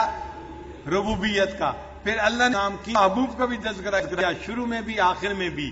مگر عجیب مناسبت دیکھیے کہ شروع میں نبی علیہ السلام کو ابدیت کا تذکرہ کیا اور آخر کے اوپر نبی علیہ السلام کی بشریت کا تذکرہ کیا. ذرا انما انا بشر مثلکم، یہ اس پوری صورت کا خلاصہ اور لب لباب ہے. اب ہم کا اس کو ایک دوسرے طریقے سے سن لیجئے کہ جو سب سے درمیانی قصہ تھا حضرت آدم علیہ السلام تھا. اس قصے میں دو طرح کا امتحان تھا، ایک شکر کا اور ایک صبر کا. شکر کے ایک طرح کے آدم علیہ السلام بنا جنت میں رکھا تھا وہ نعمتوں کا شکر ادا کریں، اور صبر کا امتحان تھا کہ اور شکر کا پھل کھانے سے منع کر دیا گیا تھا. تو امتحان کتنی قسم کے تھے؟ دو طرح کے تھے، صبر کا، صبر کے شکر کا. پھر اس پہلا قصہ ہے اصحاب کہف کا، اس میں امتحان کس قسم کا تھا؟ کس قسم کا امتحان تھا؟ اس کے بعد دوسرا قصہ تھا صاحب جنتین کا، اس میں امتحان اور قسم کا تھا، یہ شکر کا امتحان تھا. پھر اس کے بعد تیسرا قصہ تھا حضرت موسیٰ علیہ السلام کرنے علیہ السلام کا. امتحان کس کا تھا؟ صبر کا امتحان تھا. اور آخری قصہ تھا سکندر ذوالقرنین کا، وہ امتحان کس کا تھا؟ شکر کا امتحان تھا. مقصد بتانے کا یہ ہے اے لوگوں کے حالات تمہیں بھی زندگی میں کرو، صبر اور شکر کے حالات میں آزمایا جائے گا. جب تم شکر اللہ سب میں ہو تو شکر ادا کرو، صبر کے حالات میں ہو تو صبر کرو. اللہ شکر کرنے والے سے بھی راضی ہے، صبر کرنے والے سے بھی راضی ہے. حضرت سلیمان علیہ السلام اللہ کی نعمتوں کا شکر ادا کرتے تھے. اللہ تعالیٰ نے قرآن مجید میں ان کو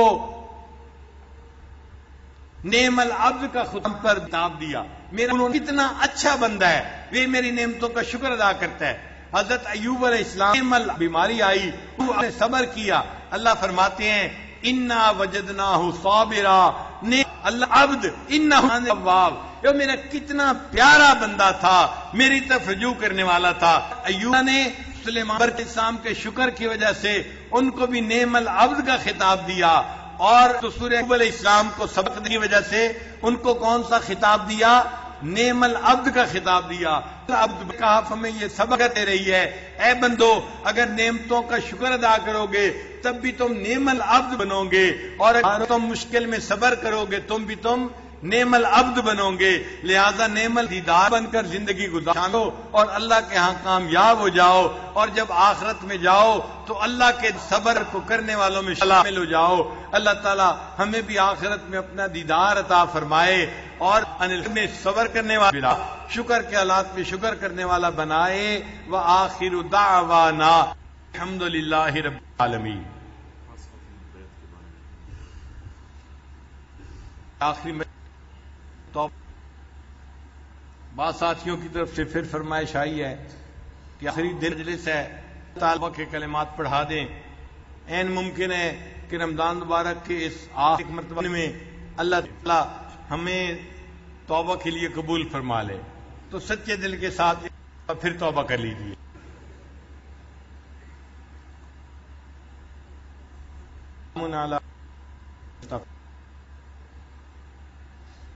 الحمدللہ وکفا وسلام اللہ عبادہ الذین اصطفی اما بعد. یہ کلمات سچے دل کے ساتھ پیچھے پیچھے پڑھیے. بسم اللہ الرحمن الرحیم. لا الہ الا اللہ محمد رسول اللہ.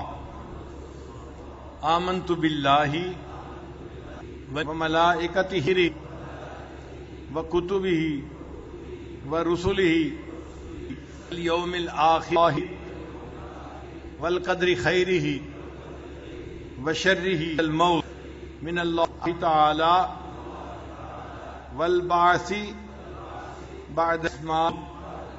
آمنت باللہ کما ہوا بأسمائہ وصفاتہ وقبلت جمیع احکامہ اقرار باللسان اللہ فیکم بالقلب اشہد ان لا الہ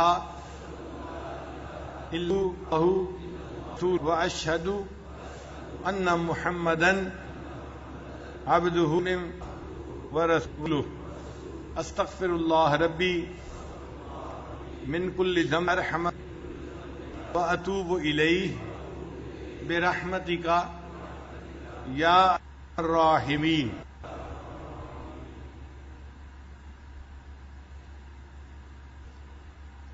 ان کی معہد الفقیر میں جو لوگ انتظام کرنے والے ہیں، آپ اپنے ان کی طرف سے میں آپ سب حضرات کا شکریہ ادا کرتا ہوں کہ یہاں سے کچھ گھروں سے پہنچ کر یہاں تشریف لائے گرمی کے اس موسم میں۔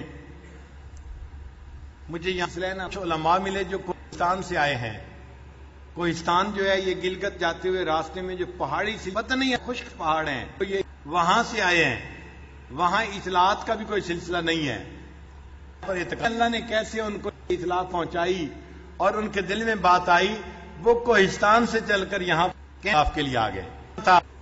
کل 3 ڈاکٹر آئے ڈیرہ غازی خان کے آگے سے، سننے کے لیے لگے کہ ہم نے سنا کہ آپ سورہ کہف کے بارے میں درس دے رہے ہیں، ہم ڈی جی خان سے ایک درس شہر آئے ہیں اور سننے کے بعد اب ہم واپس ڈی جی خان جا رہے ہیں، حالانکہ وہ کافی دور ہے۔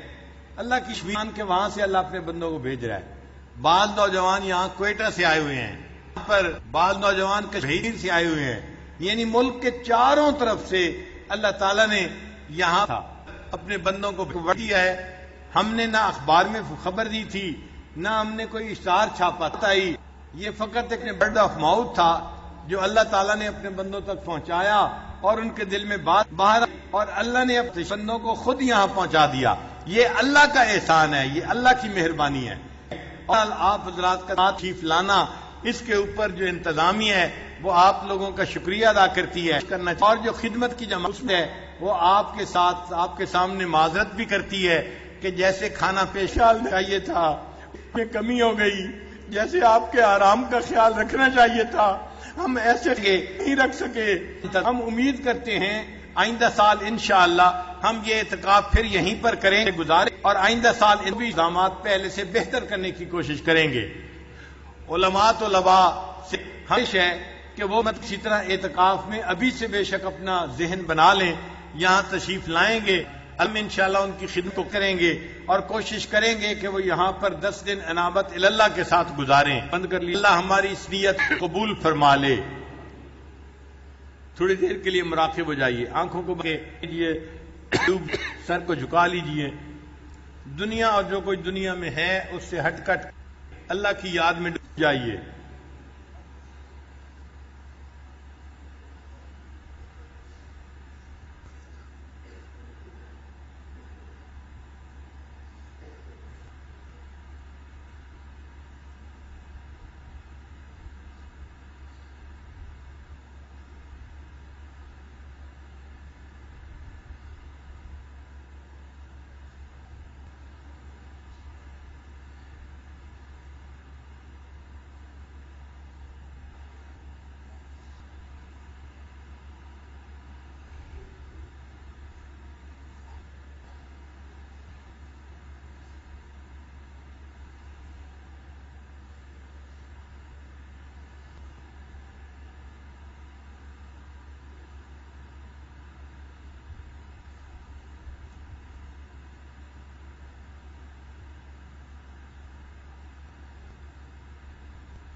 لا اللہ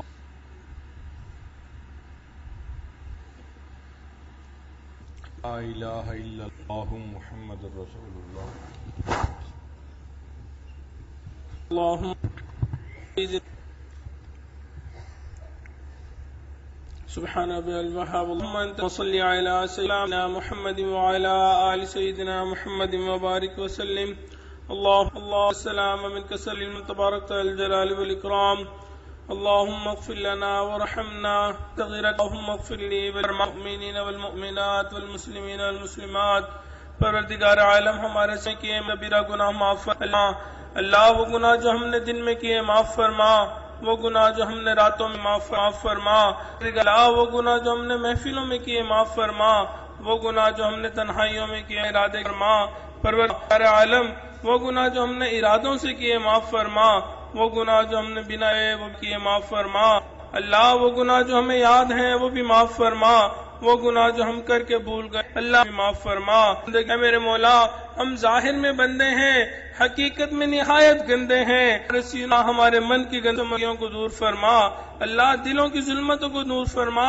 اے میرے مولا ہمارے والوں کو اپنے نور سے نور فرما اے بے کسوں کے دستگیر اے ٹوٹے دلوں کو تسلی دینے اے خالی بھرلیوں کو بھر دینے والے اے میرے مولا آپ کے سامنے ہاتھ پھیلائے بیٹھے ہیں اللہ ان جھولیوں کو دور پور فرما پروردگار عالم ہمیں عزتوں کے بعد ذلت سے محفوظ فرما اپنے قرب کے بعد لیگری سے محفوظ فرما علم حاصل ہونے کے بعد جہالت کے کاموں سے محفوظ فرما اللہ سیدھا رستہ ملنے کے بعد بھٹکنے سے محفوظ فرما اے میرے مولا ہدایت کے بعد گمراہی سے محفوظ ہمارا پروردگار عالم جان مال کی حفاظت فرما عزت آبرو کی حفاظت فرما اللہ فرما ہمارے ایمان کی حفاظت فرما اے میرے مولا ہمیں قرضوں سے محفوظ فرما مرضوں سے محفوظ فرما ان کی اللہ جو اولاد برینہ کے طلبگار ان کو نیک صالح اولاد نرینہ عطا فرما اللہ جو صاحب اولادوں کو نیکوکار بنا فرما بردار بنا ماں باپ کی آنکھوں کی ٹھنڈک بنا اللہ اولاد کے غموں سے محفوظ فرما اولاد کے دکھوں سے محفوظ فرما اولاد کی پریشانیوں سے محفوظ ایک بندہ اے میرے مولا ہمیں اپنے مقربین بندوں میں شامل فرما اللہ اپنے نیک دروں میں شامل فرما اے میرے مولا آپ کے محبوب نے ہمیں آپ کا در دکھلا دیا یہ بھی بتلا دیا اللہ ہمیں کے سوا کوئی دوسرا در نہیں انبیاء بھی اسی در پہ جھکے اولیاء بھی اسی در پہ جھکے اللہ فرما بھی آپ کے در سے ملا ہے اے میرے مولا ہمیں اپنے در سے عطا فرما اللہ کبھی بھی بے سہارا نہ فرما اے میرے مولا کبھی بھی بے آسرا نہ فرما اللہ در در کے دھکے کھانے سے محفوظ فرما اللہ در در کے دھکے کھانے سے محفوظ فرما پروردگار عالم بڑی دیر سے آئے ہیں ذمہ داری دور سے آئے ہیں اللہ بڑی امیدیں لے کے آئے ہیں کہ تیرے ایک ولی کی محفل میرے مولیں گے وہاں گزاریں گے اللہ اللہ کریں گے اللہ تو راضی ہو جائے گا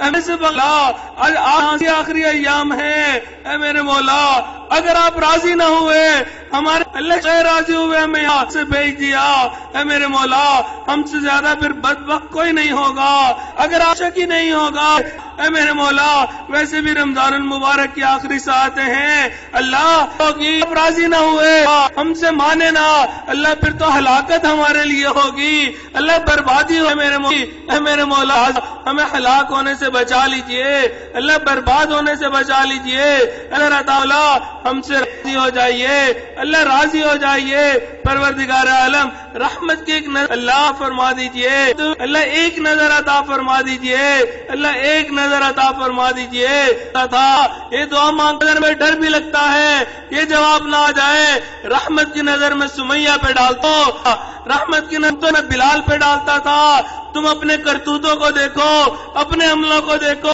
اللہ ہم اقراری مجرم ہیں ہم بہت گناہ گار ہیں بہت خطا کار ہیں اللہ پروردگار عالم ہمیں اپنے عملوں کے اوپر کوئی ناز نہیں آپ کی رحمت کے اوپر بھروسہ ہے کر دیجیے ہمارے ساتھ دولت کا معاملہ کر دیجیے اللہ فضل کا معاملہ کر دیجیے فضل کا معاملہ اے میرے شاہ ہم تو آپ سے فضل کے طلبگار ہیں عدل کے طرفدار تو نہیں ہیں مولا اپنی شان بے نیازی سے ہمیں محفوظ فرما پروردگار عالم جب آپ کی شان بے نیاز ہم گاہ اٹھتی ہے ہم لوگ 400 سال عبادت کو ٹھکرا دیا جاتا ہے۔ اے میرے مولا انہوں نے ہمارے ٹوٹے بوٹے کو قبول فرما۔ پروردگار عالم یوسف علیہ السلام کریم تھے، مولا اپنے بھائیوں کو یہ کہتے ہوئے معاف کر دیا تھا لا تثریب علیکم اليوم۔ اے میرے محمد آپ کے محبوب علیہ السلام کریم تھے، فتح مکہ کے موقع پہ انہوں نے بھی قریش مکہ کو اللہ لا تثریب علیکم اليوم، اللہ آپ تو سب کریموں سے بڑے کریم ہیں، آج آپ فرما دیجئے لا تثریب علیکم اليوم، لا تثریب علیکم اليوم، لا تثریب علیکم اليوم۔ اے میرے مولا ہمارے گناہ معاف ہو جائیں گے، فتح بخشی ملیں گی۔ پروردگار عالم اپنے بندوں پہ رحم فرما لیجئے، اللہ رحم فرما لیجئے۔ اے مولا ہم نے اس دنیا میں دیکھا جو قتل کا قیدی ہوتا ہے صدر کو رحم کی اپیل کرتا ہے، اللہ ہم بھی بڑے بڑے گناہوں کے مجرم ہیں، اے میرے مولا ہم بھی آپ قبول کر کی اپیل کر دیتے ہیں، اے میرے مولا ہمارے رحم کی اپیل قبول کر لیجئے، اے میرے مولا قضا کر لیجئے۔ پروردگار عالم دنیا فقیر کا کوئی مسئلہ نہیں، ایک در سے نہ ملے دوسرے پہ چلا ہے، دوسرے نہ ملے تیسرے پہ چلا جاتا ہے، اللہ مسئلہ تو ہمارا ہے، ہمارے پاس آپ کے در کے سوا کوئی دوسرا در نہیں، اے میرے مولا ہمیں اپنے در سے دور نہ کر دیجئے، اللہ دور نہ کر دیجئے، دھکے نہ دے دیجئے۔ پروردگار عالم اپنے نیک بندوں میں شامل فرما لیجئے، اللہ مکروہات شرعیہ کو مکروہات طبیعیہ بنا، اللہ اپنے نیک لوگوں میں شامل کرنا۔ اے میرے مولا عمر گزرتی جا رہی ہے، نماز کی حضوری کب نصیب ہوگی، سجدے اتنے حضور کب نصیب ہوگی، قرآن مجید پڑھنے کی لذت کب نصیب ہوگی۔ اے میرے مولا وہ تیرے ہاتھ نصیب بندے ہوتے ہیں، رات کے آخری پہر میں کھڑے ہوتے ہیں، اللہ کوئی تیرے آگے ہاتھ پھیلا کے بیٹھتا ہے، کوئی اپنے آنسو بہاتا ہے، اللہ کوئی سجدے میں سر رکھتا ہے۔ اے میرے مولا احرام ہمیں بھی ان خوش نصیب لوگوں میں شامل فرما۔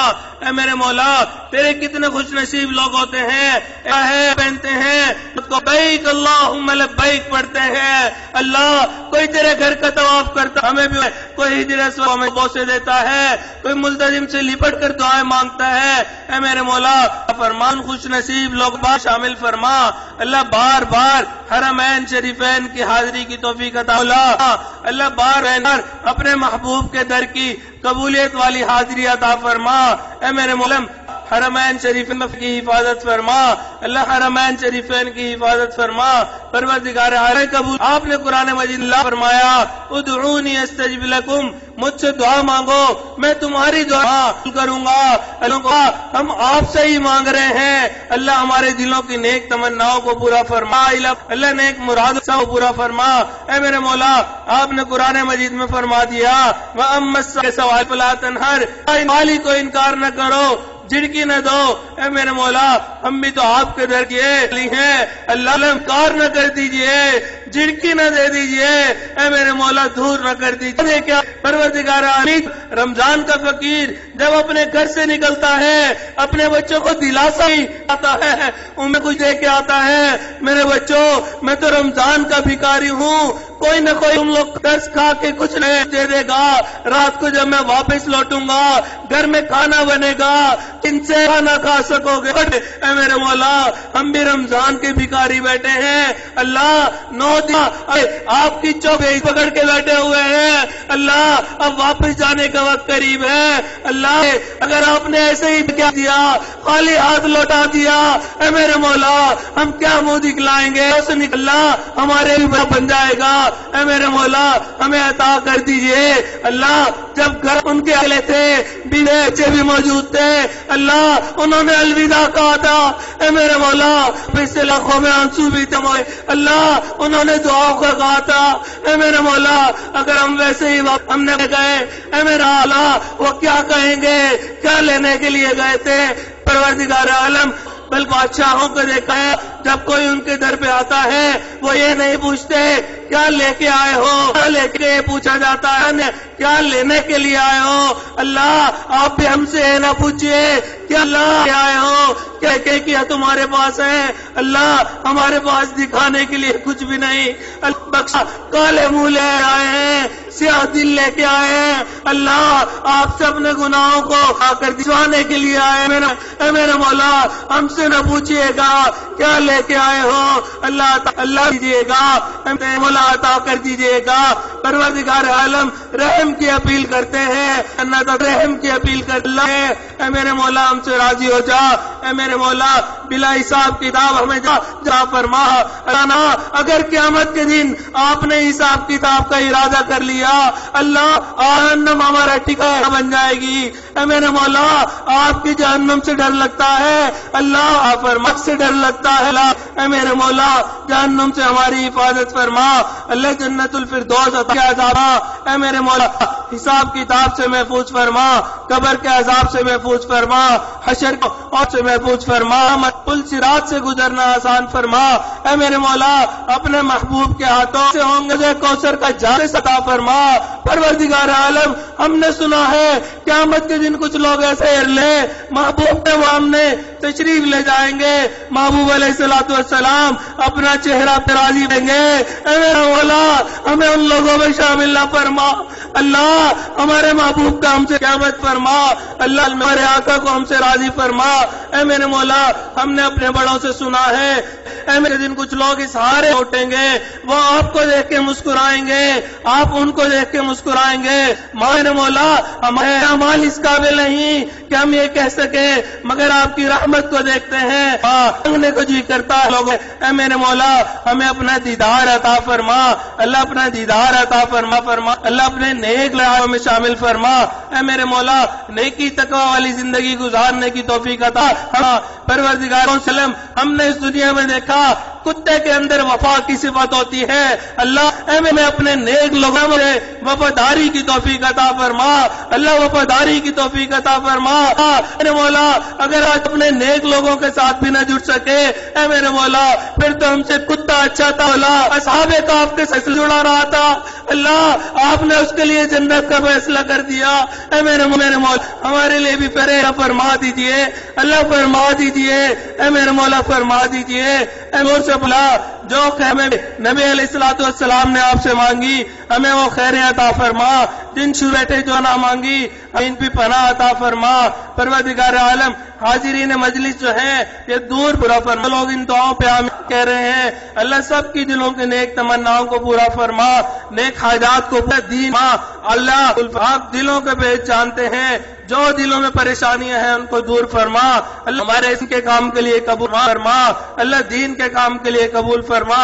اے میرے مولا چن ملک کی حفاظت فرما. اللہ جو اس کے دشمن ہیں ان کو ہدایت عطا فرما.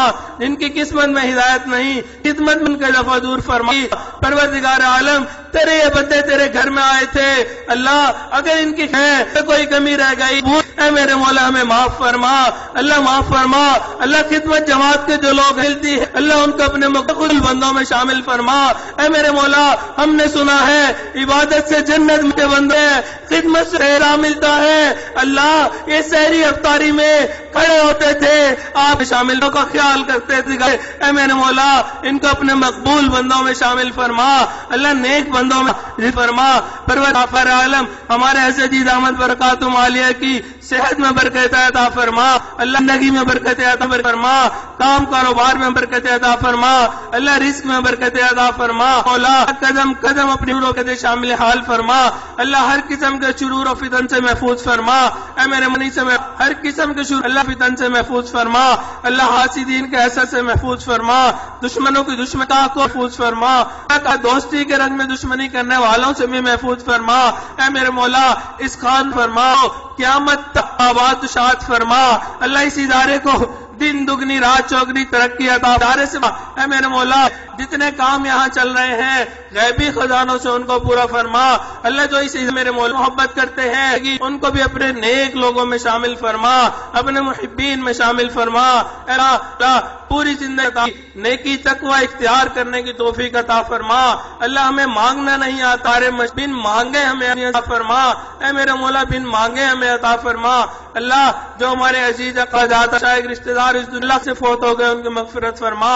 جن کے آپ نے مغفرت کر دی قرب کے اعلیٰ ترین فرما عطا فرما. خاندان کے اندر جو ہمارے بزرگ بیمار ہیں ان کو شفائے کاملہ عاجلہ مستمرہ عطا فرما. اے میرے مولا ہمیں اپنے بزرگوں سے سائے سے محروم نہ فرما. اللہ قدر دانی کی توفیق عطا فرما. اے میرے مولا بے قدروں میں نہ شامل فرما. اللہ نہ قدروں میں شامل نہ فرما. اللہ ساری زندگی کو بھی آخری وقت تک اپنے نیک لوگوں کے ساتھ جڑے رہنے کی توفیق عطا فرما. اے میرے مولا جو مانگا وہ صحیح عطا فرما. جو مانگنا چاہیے تھا نہیں مانگ سکے وہ بھی عطا فرما. صلی اللہ تعالی علی حبیبہ محمد وآلہ وصحبہ اجمعین برحمتک یا ارحم الراحمین.